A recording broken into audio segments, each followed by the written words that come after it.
How to fix Webtoon app not working. First, check the internet connection. Make sure you're connected to a stable network.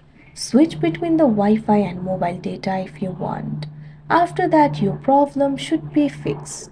If the app still does not work, try updating it. There might be some bugs. Open the Play Store. Tap on the search icon.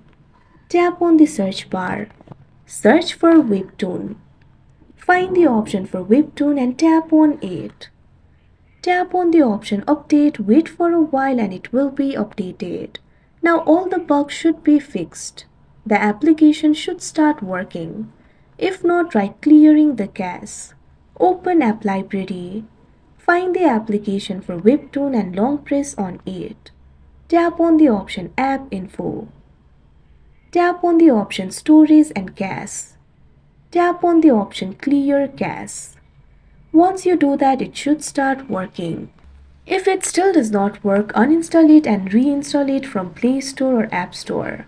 Now the application should start working. If not, there might be some temporary software glitches in the device itself. Long press on the power button. Tap on the option Restart in order to restart the device. After the device is restarted, the software glitches will be fixed. Now the application should start working. Like this, you'll be able to fix Webtoon app not working. That's it for this video. Thank you for watching.